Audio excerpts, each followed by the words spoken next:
Olá, pessoal. Tudo bem com vocês? Olá!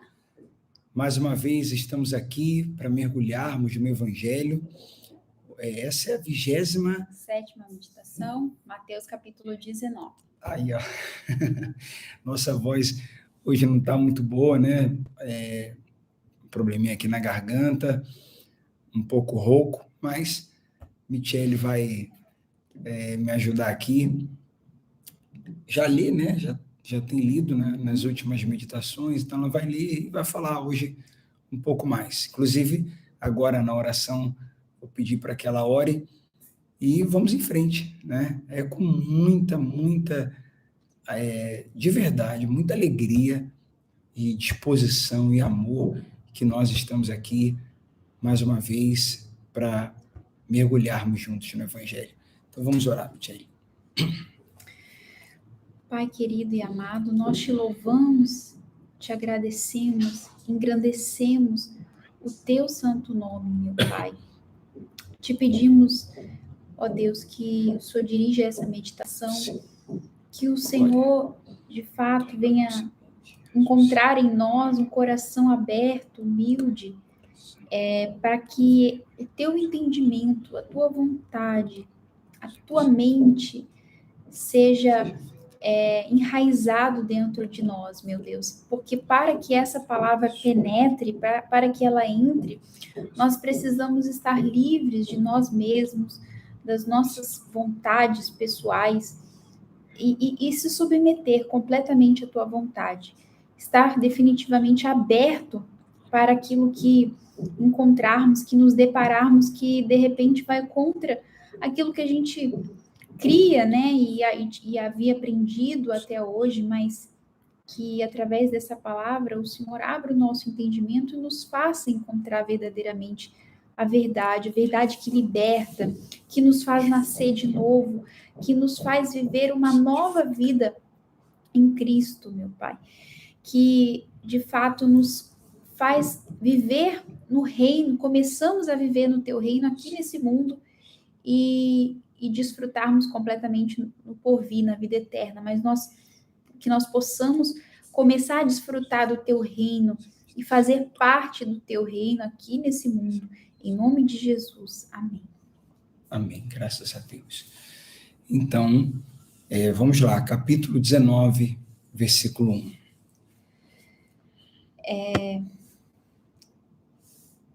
Quando Jesus terminou de dizer essas coisas, deixou a Galileia e foi para a região da Judéia, a leste do Rio Jordão. Grandes multidões o seguiram e ele curou os enfermos. Alguns fariseus apareceram e tentaram apanhar Jesus numa armadilha, perguntando: deve-se permitir que o homem se divorcie de sua mulher por qualquer motivo? Vocês não leram nas Escrituras? Respondeu Jesus. Só uma coisa aqui, bem rápido. Olha só esses fariseus.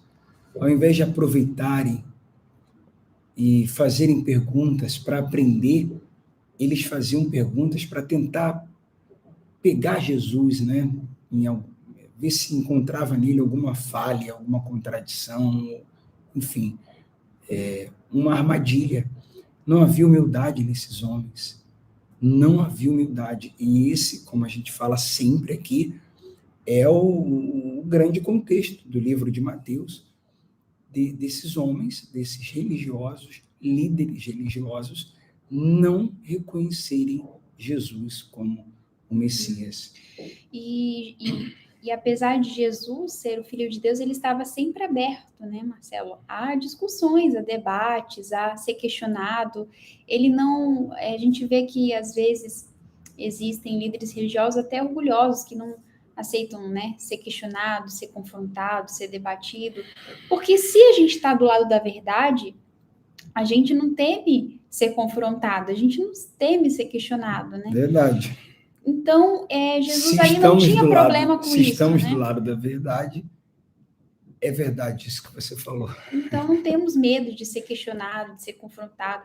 Então, essa é a importância da gente estar na vontade de Deus. Essa é a importância da gente ter o conhecimento da verdade, porque aí a gente não vai temer. Quanto tempo a gente muitas vezes teve no engano, e quando a gente era confrontado e a gente não tinha mais argumentos, a gente simplesmente agia até com ignorância com as pessoas, né?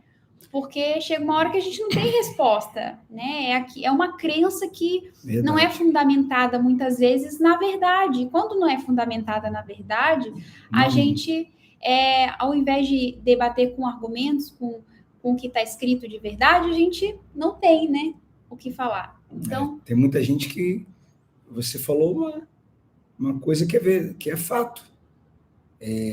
Quando a pessoa não tem realmente o que falar, ela parte para a ignorância. Ignora, se fecha. Ou ela ignora, ou ela é ignorante. Porque ela não tem respaldo, né, em cima de uma verdade ou de fatos para poder falar. E muitas pessoas até acabam repetindo, né, aquilo que ouvem. Repetindo, só reproduzem o que ouvem,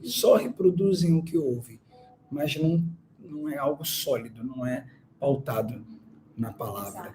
E aqui eles estão... O que falta aqui é o que você falou, resumindo: humildade. Sem humildade a gente não reconhece Jesus, não reconhece sua graça, a gente não reconhece os nossos erros, e a graça, ela faz exatamente isso. Ela quebra o orgulho, faz a gente entender que não é pela nossa própria justiça, mas é pela graça. Vamos lá, vamos seguir. E ele respondia pela própria pergunta. Vocês não leram as Escrituras, né? Que, repetindo isso que uma vez a gente falou, eles eram os mestres da lei, os que mais conheciam a lei, né? E as Escrituras. Então, Jesus revidava com a pergunta para eles. Vocês não leram as Escrituras? Respondeu Jesus. Elas registram que, desde o princípio, o Criador os fez homem e mulher. E disse: por isso o homem deixa pai e mãe e se une à sua mulher, e os dois se tornam um só. Uma vez que já não são dois, mas um só, que ninguém separe o que Deus uniu. Eles perguntaram: então por que Moisés disse na lei que o homem poderia dar à esposa um certificado de divórcio e mandá-la embora? Jesus respondeu: Moisés permitiu o divórcio apenas como concessão, pois o coração de vocês é duro. Mas não era esse o propósito original. E eu lhes... Só uma coisinha aqui. Bacana essa palavra, né? Esse termo, propósito original. Aquilo que Deus projetou. A gente tem que pensar nisso. Nós temos que pensar nisso. Na criação, né? Na palavra, no princípio. Quais são os princípios de Deus? Quais são os princípios de Deus? O que Deus projetou? Deus é um Deus de projeto, de planos. O que ele projetou? Qual é o plano dele? Isso, aqui a gente vai falar do casamento, mas isso a gente pode levar para todas as áreas, tudo, para todas as questões. A gente sempre pensar, mas o que Deus pensa disso? O que Deus projetou? O que a palavra fala a respeito disso? Qual é o pensamento de Deus sobre essa questão? É essa humildade que devemos ter, porque senão a gente vai viver à base de achismos, né? De opiniões próprias, de preferências. E o cristão, ele morreu, né? Ou pelo menos deveria ter morrido, porque o evangelho é sobre morte para nascer de novo, e morte até para essas preferências, vontades, convicções, tradições, achismos, pensamentos próprios, enfim. Eu abro mão do meu eu, abro mão de tudo isso para pensar como Jesus pensa, para pensar como Deus pensa. Quero que prevaleça a vontade dele, a palavra dele, o conselho dele, a instrução dele, o plano original dele. Não o que eu sinto, não o que o mundo diz, não o que a pós-modernidade está dizendo, não o que a maioria das pessoas falam. Quero saber o que a maioria das pessoas falam. Se a maioria das pessoas está falando algo que bate com a palavra, que bate com o evangelho. Gente, vocês que estão ao vivo aqui, dá para me ouvir? Tá dando para me Que ele ouvir? chegou depois, que ele falou que tá ruimzinho da garganta. Eu falei no início. Tá meio rouco. Vocês podem dar um feedback aí? No caso do ao vivo, né? Dá para ouvir? Tá mais baixo, mas tá tranquilo? Se alguém puder só dar um feedback aí. Bem, também não posso fazer muita coisa, né? Posso tentar aqui aumentar um pouco a voz e depois... Sim, audível. Tá. O Rafael e a Lucinéia falou que tá dando para ouvir. Então tá bom. Obrigado por terem respondido. Segue aí, Michele, por favor. Moisés permitiu o divórcio apenas como concessão, pois o coração de vocês é duro. Mas não era esse o propósito original. E eu lhes digo o seguinte: quem se divorciar da sua esposa, o que só poderá fazer em caso de imoralidade, e se casar com outra, cometerá adultério. Os discípulos de Jesus disseram: se essa é a condição do homem em relação à sua mulher, é melhor não casar. Nem todos têm como aceitar esse ensinamento, disse Jesus. Só aqueles que recebem a ajuda de Deus. Alguns nascem eunucos, alguns foram feitos eunucos por outros, e alguns a si mesmos se fizeram eunucos por causa do reino dos céus. Quem puder, que aceite isso.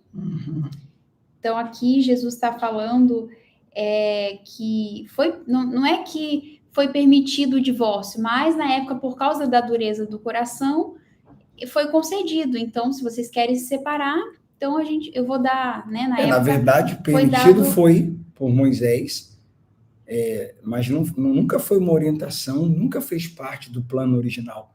Foi permitido por causa da dureza do coração do povo. Como até hoje, né? Na lei é permitido o divórcio, tem as leis, as regras concernentes ao divórcio. Porém, o plano, aí, o que Jesus estava querendo dizer, o propósito que o meu pai, né, projetou, era que não houvesse esse divórcio, né? Que houvesse esse princípio. Então, o voto, né, que a gente faz lá no altar, que surgiu desse princípio. Eu vou me unir, né? O marido, a esposa vai se unir, a esposa, o marido, para que os dois sejam uma só carne e nesse voto. Eu não... na alegria, na tristeza, na saúde, na doença, nós juntos vamos superar tudo, porque o amor, né, ele supera tudo. O mesmo amor que a gente entende que Deus tem por nós, a gente se entrega para o outro, os dois se tornam uma só carne, né? Ali não são mais os dois, mais um. Mas o interessante é que o que ele fala, né? Só aqueles que recebem a ajuda de Deus. Então, isso é um dom de Deus. Quando a gente entende, né, quando a gente se entrega e se submete à vontade dele, quer viver os planos dele, quer viver a vontade dele, então a gente já casa com alguém com esse mesmo propósito também, né, Marcelo? Porque, né, eu lembro quando a gente recebeu, graças a Deus, pela misericórdia, a gente recebeu esse princípio, a gente já aprendeu, a gente sabe que muitas pessoas vivem, né, não vivem esse princípio porque elas não receberam também, né, muitas vezes dos seus pais, ou elas, não, sem sabedoria, sem esse entendimento, se relacionaram com outras pessoas que não tinham esse mesmo entendimento e acabaram ali sofrendo, né, na vida amorosa, na vida conjugal, e se divorciaram, e muitos tratam, né, hoje a entidade do casamento como se fosse uma coisa banal, hoje casa, amanhã, né, se divorcia. Isso é uma lição daqui, a não banalização da aliança. Casamento não é para todo mundo. Não é para todo mundo. Precisamos da ajuda de Deus. Tá claro que é a graça dele. Assim como também quem opta por ficar só precisa da ajuda de Deus. Ou seja, para entrar no casamento ou para não entrar, precisamos da ajuda dele. Somos dependentes dele. Somos dependentes dele. Então, o casamento, o que a gente entende aqui? Que o casamento tem uma importância para Deus, que ele faz parte do plano original, que não se deve se separar.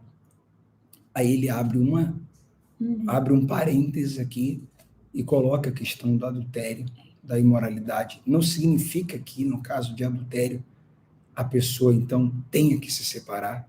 é uma opção, mas não significa que ela tem que se separar. Há casos e casos. Nós já atendemos vários casos de quem lutou e restaurou, e depois ficou melhor.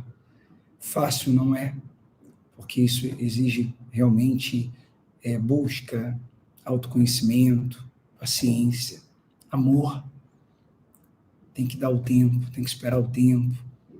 Fácil de não é. cura, né? E também tem gente que não tem estrutura para suportar uma traição. E aqui ele fala, né, que a traição é algo tão forte, né, tão duro de se suportar, que aqui ele deixa claro, né, em caso de adultério, de imoralidade sexual, de traição, a outra pessoa, né, tem essa liberdade de tomar essa decisão. Não, eu não posso. E existem outros casos também, né, Marcelo? A gente abrindo aqui um leque, porque Deus não traz esse princípio para tornar um peso, para tornar algo um fardo pesado demais de se carregar, porque há casamentos que a gente sabe que é de abuso, né, de agressão física, não existe traição, muitas vezes, mas se a pessoa agrediu, se a pessoa já é uma forma de traição. Abusa, então isso também é algo muito grave, né? É uma então, forma de traição, porque ela não falou isso no dia do casamento, ou antes de casar, ela não faz parte dos votos o respeitar, faz parte do voto o amar. Então, se eu estou agredindo, eu estou traindo o que eu falei. Isso é uma forma de traição. Então, não existe. A gente tem que abrir o parênteses aí. Mas, como eu disse, cada caso é um caso. Por exemplo, tem gente que trata o casamento como algo que chega a ser um exagero, há um excesso, há uma idolatria, e joga peso, de novo que você falou, e joga peso, tipo, você tem que casar, você tem que casar. Cobra, né, e fica cobrando a outra pessoa. Esse é um peso que vem para o solteiro. Você só vai ser completo quando você casar. A gente ouviu muito isso, muito. Eu ouvia que eu era só 50% sem a Michele. Eu era incompleto. Eu nunca seria completo se eu não casasse. Isso é um ensinamento que eu tive. Isso não está de acordo com a palavra. Em Jesus, em Cristo, Michele é completa. O Marcelo é completo. Quando a graça de Deus me dá essa coisa linda e maravilhosa, por dentro e por fora, então isso não me torna completo. Isso isso é um acréscimo. Isso é algo a mais. Isso é a cereja. O bolo está ali. O bolo é a graça de Deus, né? O que Jesus fez por mim, o amor dele. O que ele fez em mim, por mim e por mim. E em mim, por você e em você. Isso é o bolo. Quando vem a outra pessoa, então é a cereja no bolo. O granulado, né? É o coco. Lembra daquele bolo que a gente comprou? Que era um bolo comum de coco. O rapaz falou, quer recheio? Eu fiquei na dúvida, que era para levar para outras pessoas. Eu falei, olha, não sei se o pessoal vai querer, né? Mas ele falou, posso fazer metade? Eu falei, então faz isso. E aí o recheio é o seguinte, ele furou o bolo em vários pedaços e jogou leite condensado. E colocou coco ralado. Ficou muito bom. Só que sem o recheio, a outra parte que ele não pôs, o bolo já era maravilhoso, bolo de coco. Já era um bolo, já era um bolo. Não se tornou um bolo com o leite condensado e com o coco ralado. Já era. Então, assim é o solteiro em Cristo. Ele já é completo. Se casa, então, e casa com alguém com a direção de Deus, então ali é o leite condensado, ali é o coco, ali é a cereja, ali é algo a mais. Porque isso, sem esse entendimento, como eu disse, joga-se peso sobre o solteiro. E aqui está dizendo, alguns não estão Nem todos preparados, têm nem todos.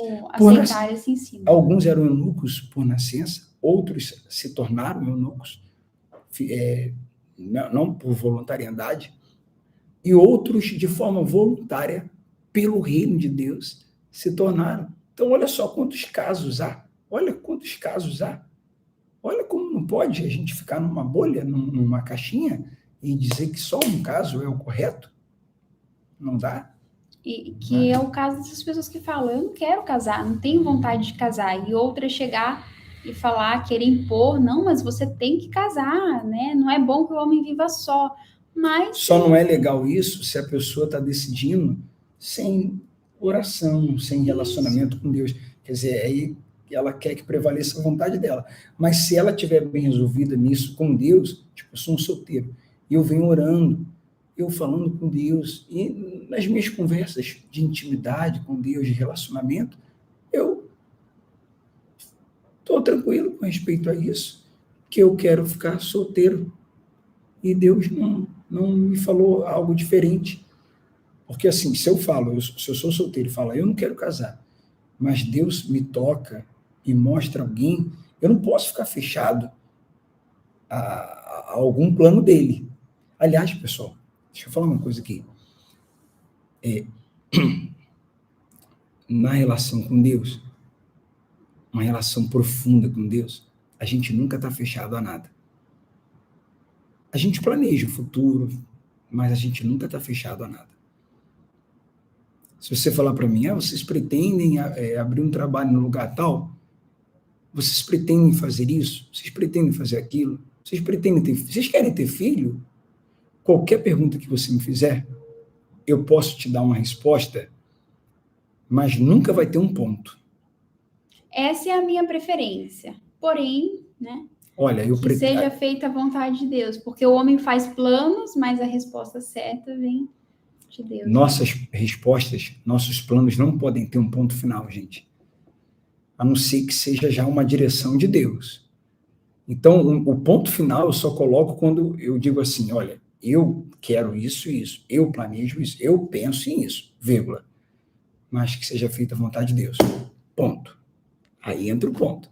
Não posso, não dá para eu colocar o ponto aonde é lugar de vírgula. Quer dizer, a minha vontade, ponto.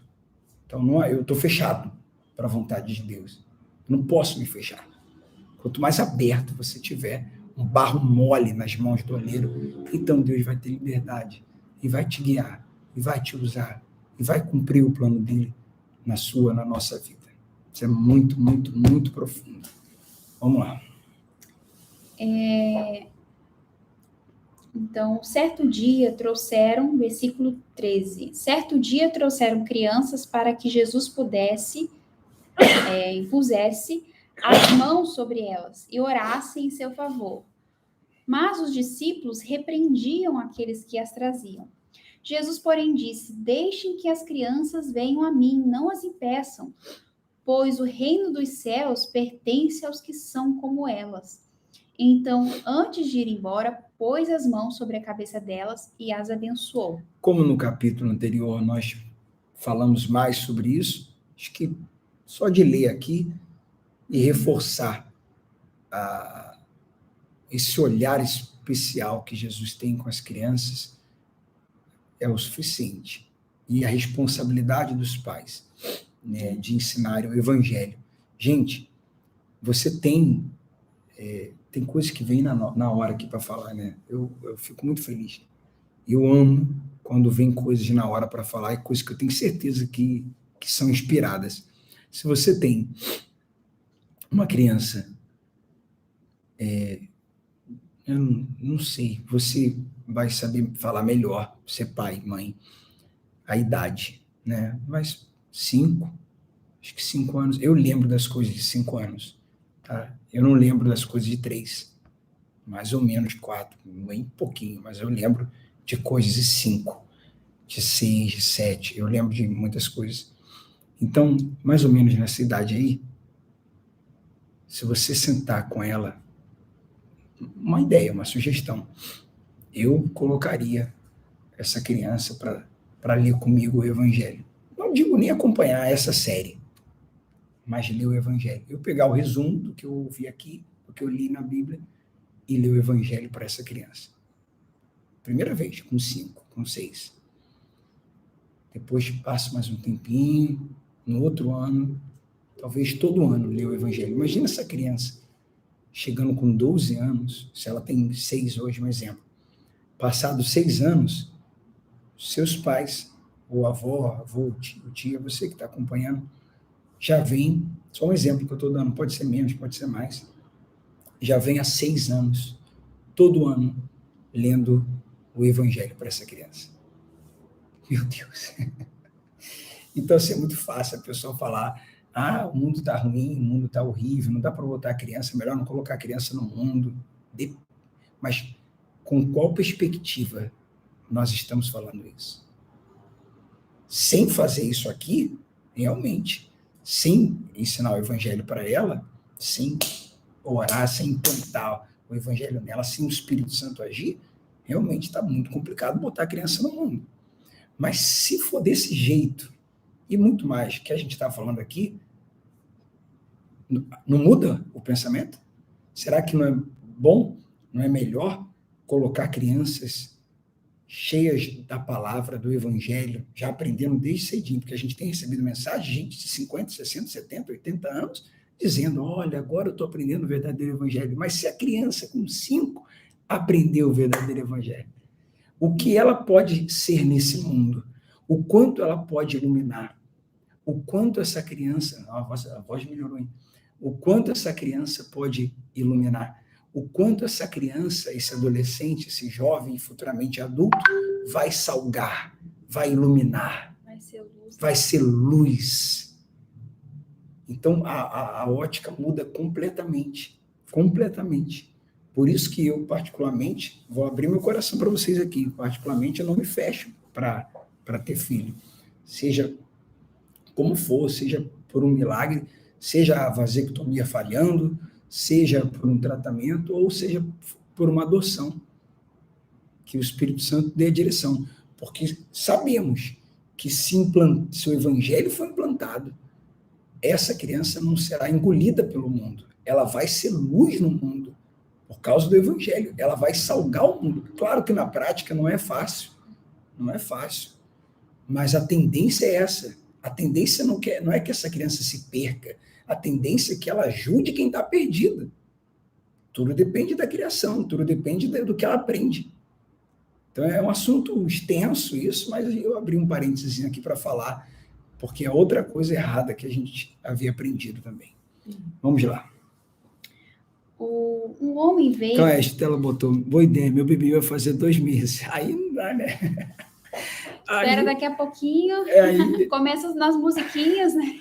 Aí ela tem que ir devagarinho, é muito pequenininha ainda, vai orando, vai abençoando, vai impondo as mãos sobre a cabeça todo dia, né? Bebezinho de 2 meses, eu te abençoo, filho, em nome de Jesus. O Evangelho, que o Espírito Santo te tome, que você seja luz nesse mundo, para a glória de Deus. Não falo isso como mãe, só sentimento de mãe que torce pelo filho, isso é normal, isso é comum, isso é natural, isso é humano. Falo no espírito, que você seja usado, que almas, que pessoas sejam alcançadas pelo... E não significa que essa oração, que ele vai ser pastor. Ele pode ser de qualquer profissão, né, de acordo com a vocação, com o plano de Deus, e nessa profissão ser uma pessoa que vai ganhar pessoas, ser usado para ganhar pessoas para Jesus. Vamos lá.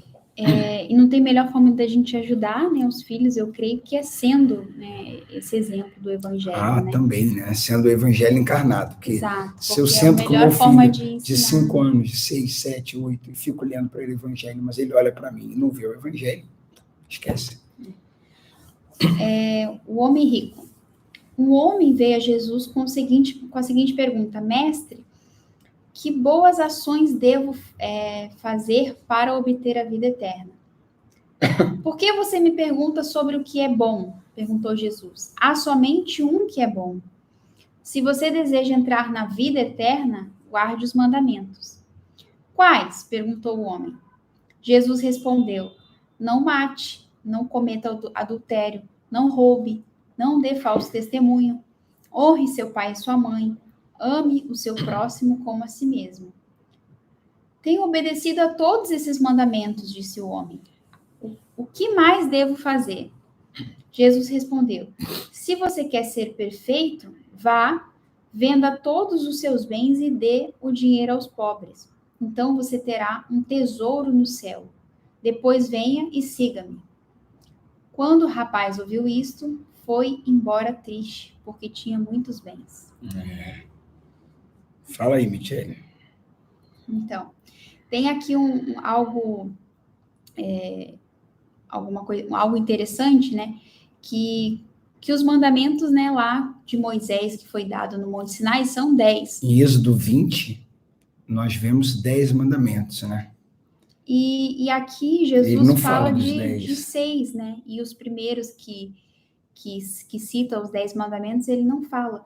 Porque era justamente aquilo ali que estava no coração dele, né? Lá nos primeiros mandamentos fala: amar Deus sobre todas as coisas, não terás O outro primeiro, ídolo, não terá outros deuses. não terás outros deuses. Vamos fazer uma diante de pergunta mim. aqui para quem está acompanhando. Não terá outros deuses. O jovem falou que seguia tudo. Mas tem um mandamento que diz: não terá outros deuses. Qual era o Deus desse jovem? Você que conhece essa palavra. Qual era o Deus desse jovem? Qual era o ídolo desse jovem? Você que está acompanhando aí a meditação. Acho que fica com um pouquinho de delay aí, daqui a pouco que... Ó, já responderam lá, dinheiro. Exato. Tanto é que... E por isso, só por isso, que Jesus falou para ele vender tudo e dar aos pobres. Por isso. Se o Deus dele fosse outra coisa, porque o Deus de muitas pessoas são coisas diversas. Pode ser uma pessoa, pode ser uma coisa. Uma pessoa ou uma coisa. No caso dele, era uma coisa. E essa coisa se chamava dinheiro. Jesus, que sabe de tudo, foi bem assertivo e falou para ele isso. E ele ficou triste, virou as costas e foi embora. Porque talvez, né, Marcelo, se Jesus falasse: não terás outros deuses diante de ti, amarás a Deus sobre todas as coisas, ele também iria falar: mas eu sigo isso. Ele ia falar: não tem outro Deus. Não tem outro Talvez Deus. Ele citaria Deus nome é o meu de único outros Deus. É o Deus. Mas aí, quando Jesus citou, né, o que ele teria que fazer para demonstrar isso, ele né, já entendeu o que o coração dele estava pegado. E é bom você falar isso, porque às vezes a pessoa tem na cabeça assim, outro Deus, outro ídolo. Logo vem na cabeça dela: não, eu creio só no Deus vivo, Deus da Bíblia. Não tem imagens, ou não tem outros, eu sou devoto de nenhum outro santo. Ela leva, quase sempre as pessoas levam para esse lado, para esse tipo de idolatria. Gente, essa aí é uma de um leque enorme de idolatrias que as pessoas praticam. Idolatria a uma pessoa. Idolatria, gente. Idolatria é um exagero, é um excesso. É onde ela coloca confiança. Coloca confiança, ela quebra princípios por aquilo, ela defende o indefensável. Defende o indefensável. Ela defende e se entrega para aquilo que não está nem de acordo com o evangelho. Ela quebra princípios, ela briga, ela se explode, ela sai de si, tem gente que idolatra o trabalho, está perdendo a saúde, está cada vez com menos saúde, perdendo a família, mas ela está exageradamente. Estou falando do exagero. Quando a gente fala de idolatria, a gente está falando de exagero, porque trabalhar é bom, trabalhar é necessário, trabalhar, né? Outro exagero seria não trabalhar, outro exagero é a preguiça, outro excesso horrível, que a Bíblia fala contra. Está falando de moderação. Então, apego, idolatria ao trabalho, idolatria política, Idolatria é uma doutrina. Idolatria é gente brigando por causa de doutrinas. Idolatria institucional. Idolatria ao pastor.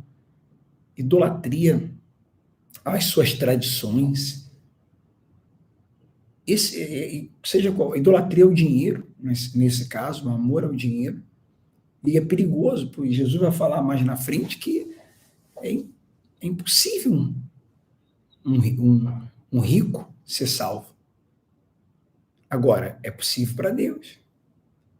Mas ele diz que praticamente é impossível. Ele fala Muito impossível, difícil, porque é né? muito difícil.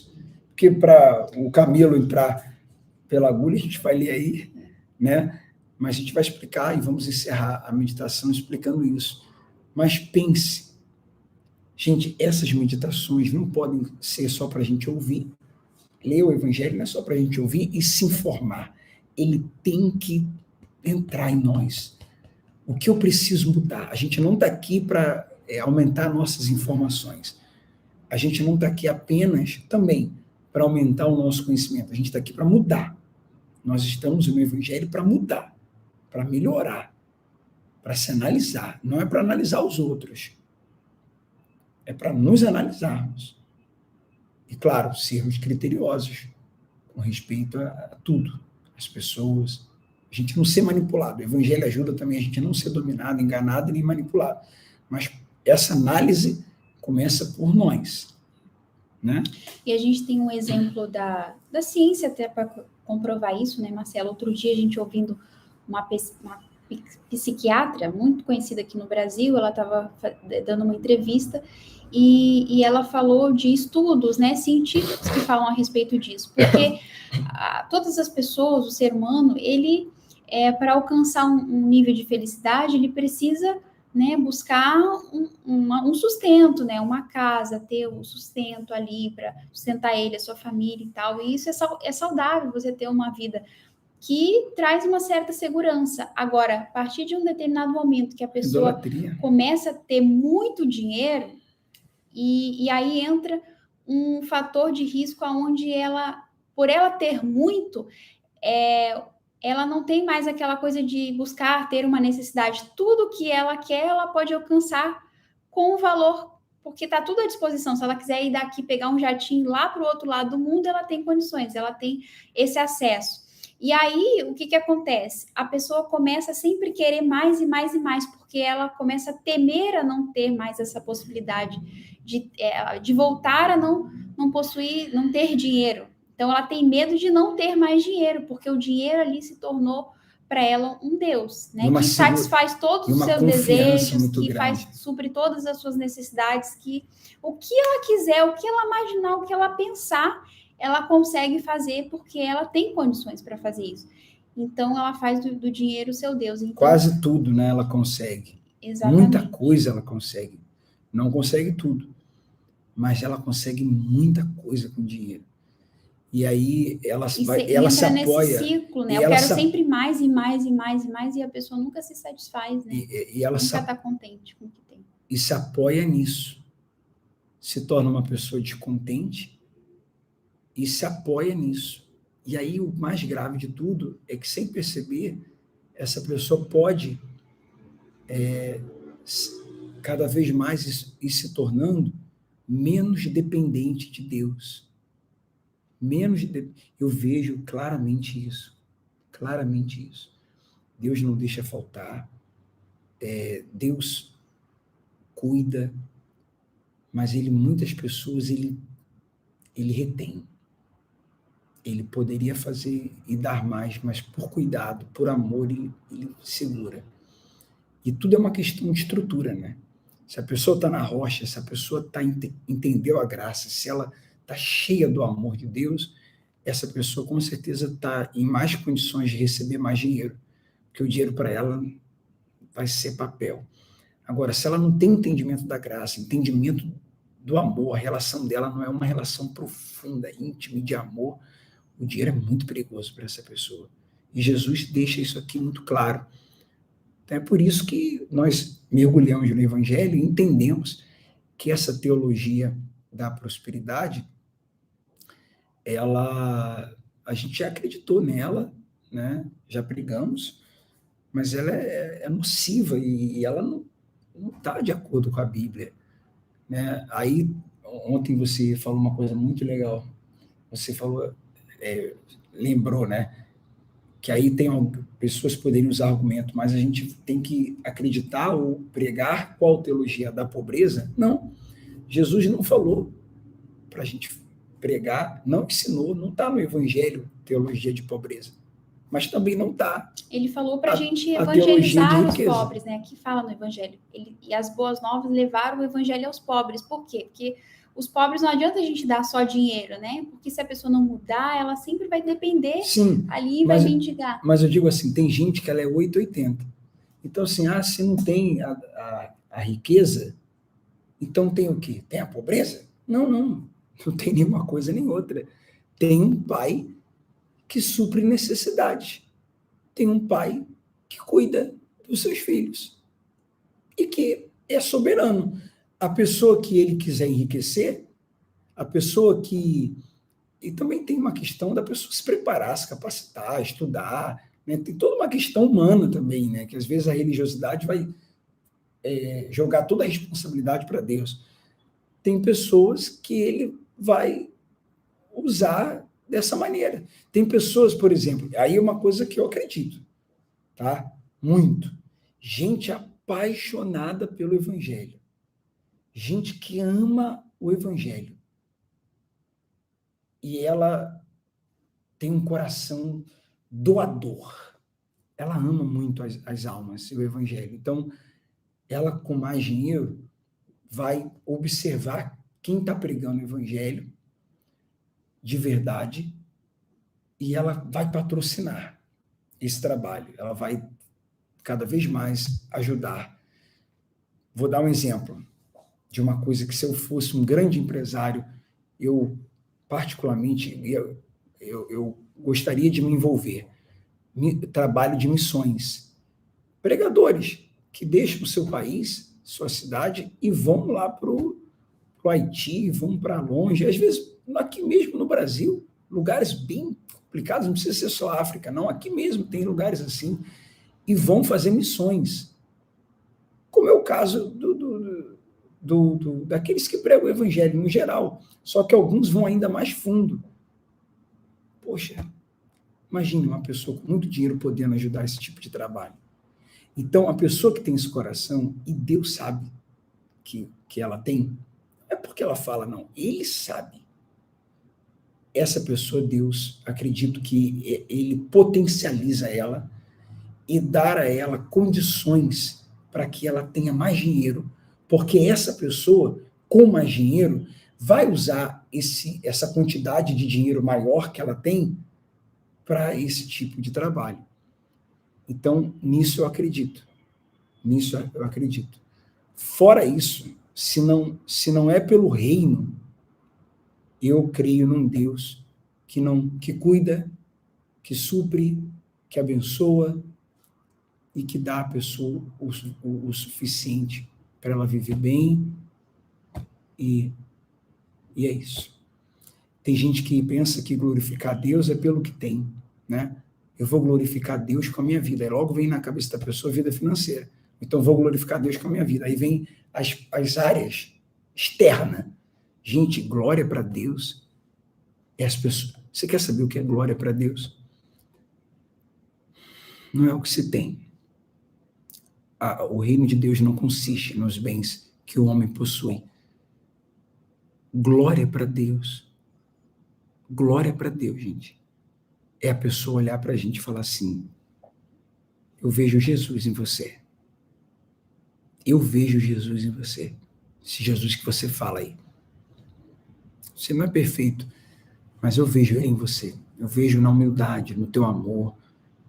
Eu vejo. Isso é que é glorificar a Deus. Isso é o bolo. Você ser bem-sucedido em outras áreas, isso é coco, leite condensado em cima do bolo. Isso é granulado, isso é cereja. O bolo, a glória para Deus, é ele habitando em você. E cada vez mais ele fluindo em você, as pessoas vendo ele em você e desejando buscá-lo por te observar. Por te observar. Pessoas que às vezes nem conhecem a Bíblia, nem têm interesse em ler a Bíblia, nem têm intimidade com a Bíblia, nem abrem a Bíblia, mas elas convivem com você. Elas leem você. E quando te leem, é como se elas estivessem lendo o Evangelho. Isso é glória para Deus. Esse é o sucesso, né? Isso é o sucesso. Do reino. Vamos lá. Vamos encerrar aí, Michele. Ele fala as recompensas dos discípulos. Então Jesus disse aos seus discípulos: eu lhes digo a verdade, é muito difícil um rico entrar no reino dos céus. Digo também, é mais fácil um camelo passar pelo buraco de uma agulha que um rico entrar no reino de Deus. Ao ouvir isso, os discípulos ficaram perplexos e perguntaram: então quem pode ser salvo? Jesus olhou atentamente para eles e respondeu: para as pessoas isso é impossível, mas tudo é possível para Deus. Então Pedro disse: deixemos tudo para segui-lo, qual será a nossa recompensa? Impossível ser salvo pela nossa justiça própria. Impossível alguém ser salvo. Impossível. É pela graça. Continue. Jesus olhou atentamente para eles e respondeu: já li, para as pessoas isso é impossível, mas tudo é possível para Deus. Então Pedro disse: deixemos tudo para segui-lo, qual será a nossa recompensa? Porque ele está falando assim, que pode ser impossível, humanamente falando, um rico entrar no reino dos céus, porque a maioria se apega às riquezas, né? Mas ele falou que é possível, né, pela vontade de Deus, vai ter aqueles que, né, não, a gente não está generalizando aqui, falando que todo rico não está salvo, ou que é rico vai para o inferno. Não, aqui Jesus está falando que quem pode ser salvo. Se for só rico de dinheiro, é impossível. Mas se for rico com Deus, rico da graça, vai ser salvo. Mesmo sendo rico de dinheiro. Embora seja rico de dinheiro. Porque o dinheiro para essa pessoa, como eu falei, é uma ferramenta, é um papel. É uma coisa para facilitar. É uma ferramenta que ela usa para ajudar pessoas, para viver uma vida melhor, naturalmente. E ajudar pessoas. Então, não é sobre o dinheiro. O dinheiro como servo, né? E não como senhor. Exatamente. Então, essa pessoa vai ter salvação mesmo tendo muito dinheiro. Jesus olhou atentamente para eles e respondeu: para as pessoas isso é impossível, mas tudo é possível para Deus. Então Pedro disse: deixamos tudo para segui-lo. Qual será a nossa recompensa? Jesus respondeu: eu lhes garanto que quando o mundo for renovado e o Filho do Homem se sentar em seu trono glorioso, vocês, que foram meus seguidores, também sentarão em 12 tronos para julgar as 12 tribos de Israel. Aí ele estava falando para os discípulos, né, especificamente. E todos, aí agora ele fala, e todos que tiverem deixado casa, irmãos, irmãs, pai, mãe, filhos ou propriedades, por minha causa, receberão em troca 100 vezes mais e herdarão a vida eterna. Contudo, muitos primeiros serão os últimos, e muitos últimos serão os primeiros. Então, ele estava falando ali a lógica dessa inversão do reino, né? Que a pessoa que aqui nesse mundo, né, de alguma forma sacrificou, deixou casa, né, irmãos, irmãs, pai, mãe, filhos ou propriedades por minha causa, receberão em troca 100 vezes mais e herdarão a vida eterna. Então, tem gente que muitas vezes, até a gente estava comentando, né, Marcelo, usa esse versículo isolado também para falar que Deus prometeu, né, se receber 100 vezes mais aqui nessa terra. Só que ele está falando aqui que é quando ele restaurar todas as coisas. Renovado. Na segunda vinda, né, quando Jesus voltar e vier reinar e restaurar todas as coisas, né, que é a nossa justificação, quando ele vier para julgar.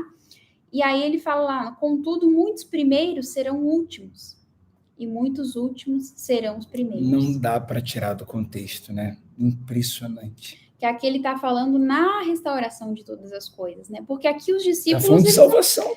Porque aqui os discípulos... Parábola é salvação. Jovem rico perguntou sobre salvação. Exato. É tudo sobre salvação aí. Tudo sobre salvação. E e filhos e propriedades por minha causa. E aqui os discípulos também, eles, se isso fosse verdade, então isso aqui não se cumpriu na vida dos discípulos, porque eles morreram martirizados, uns foram presos, outros martirizados, outros morreram apedrejados e tudo mais. Aconteceu só coisa ruim, que glória é essa que Jesus está falando? Mas era a glória do porvir, é na restauração de todas as coisas, né? Então, é ali no reino que nos aguarda essa herança. E outra, esses discípulos são missionários, né? Quem somos nós? Quem é Marcelo? Quem é Michele? Na fila do pão, né? Mas, assim, a gente está aqui em Vitória, no Espírito Santo, por uma missão. Nós estamos numa missão. E a gente vê Deus cuidando da gente. Colocando pessoas no nosso caminho. Para que a gente ajude e pessoas que também nos ajudam. Os discípulos é assim. E isso aqui, essa recompensa, é que existem pessoas que se tornam família nossa. A gente abre mão de muitas coisas, mas a gente conhece pessoas que se tornam família. A gente recebe um cuidado que realmente é maior, bem maior, é 100 vezes maior do que as coisas que nós abrimos mão. Isso aqui é o cuidado de Deus. Isso aqui é para a pessoa entender que se ela faz coisas pelo reino, ela não vai perder. Gente, nós vamos ficando por aqui. Muito bom, né? Sem palavras. Mas quem puder, compartilhe. Deixa aí o seu comentário.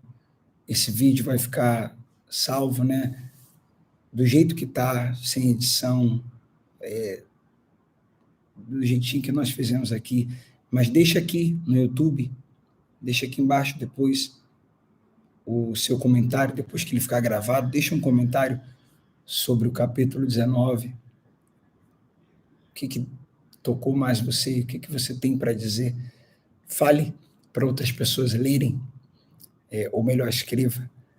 E, como eu sempre falo, pode ser que por causa do seu comentário, alguém, pelo menos uma pessoa, já é maravilhoso, decida assistir todo o vídeo, para poder ouvir também e aprender o Evangelho, tá bom? Compartilhe no WhatsApp, nos grupos, convide gente para mergulhar nessa série e vamos em frente. Vamos em frente. Muito bom, o Siné escreveu, muito bom, Deus é perfeito. Jesus falou para o jovem rico, né? Se queres ser perfeito, esse perfeito é completo, né? O perfeito é completo, é inteiro. A gente já falou sobre isso também. Então, Deus é completo. E se a gente quiser ser completo, nós temos que crer na graça dele. Porque pela nossa própria justiça, a gente não consegue ser completo. O nosso sacrifício nunca será completo. Mas alguém já sacrificou, e o sacrifício desse alguém foi completo. Eu me rendo e creio nesse sacrifício, nessa graça, e me torno completo por causa desse sacrifício. É libertador. Quem tem ouvidos para ouvir essa palavra, que ouça e saiba que você está sendo muito amado por Deus. É assim que eu me sinto, né? Tá podendo ouvir, né? De conhecer. A gente tem que compartilhar. Não é que tem que compartilhar, porque não é sobre o vídeo. Não é sobre o vídeo. É sobre o Evangelho. Não dá, gente. Quando a gente mergulhou e falou, eu tenho que fazer uns vídeos no YouTube.